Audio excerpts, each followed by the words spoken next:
up, guys? Scott's here from Brooks, letting us look at the new Transcend that's out in February 2014. Ton of stuff on the shoe, so bear with me. Hopefully I don't mess it all up for you.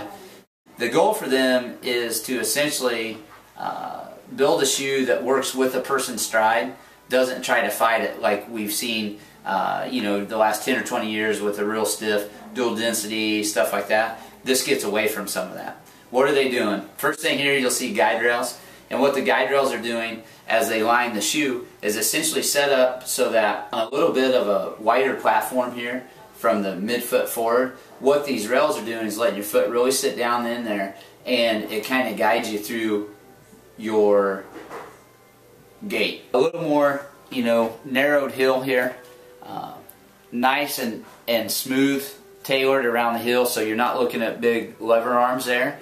And what they found out is that the place that your foot takes the most punishment or does the most work is actually midfoot forward. And so what they've done is they've dropped the heel a little bit. It's an 8mm drop shoe, so it's nice, and the profile is a little lower to the ground, a little more stable just inherently because it's lower to the ground.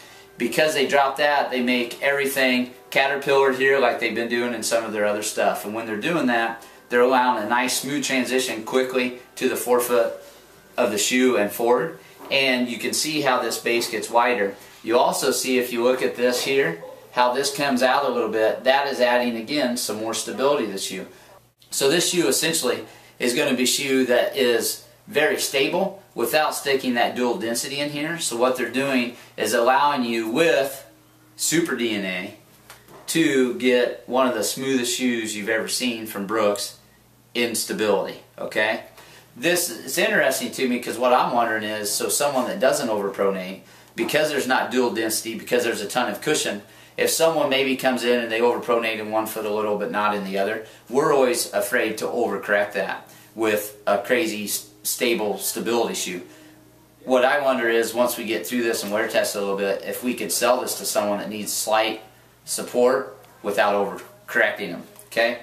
Retail on this is going to be $160, but what you're finding is that they are very, very hopeful with this Super DNA that this shoe is going to last a little longer than what most people are used to, and not only last longer, but it feels cushier while you're in it. So Super DNA, what the heck is Super DNA? DNA, what they've been using is essentially that kind of liquidy component that runs through like a river in some of Brooks's shoes.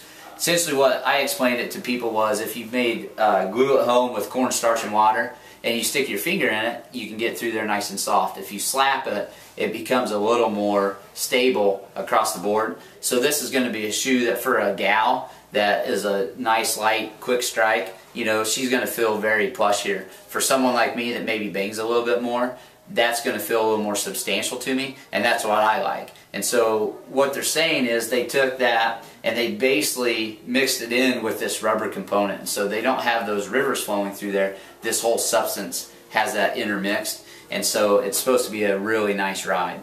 Kind of one piece upper here, I'm not seeing a lot of seams or anything. It's all on the top. It's not sewn through there.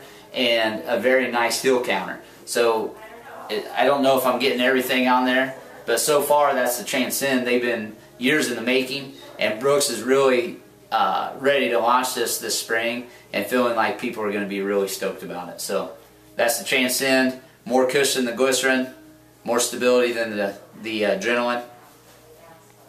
Who knows? Here we go.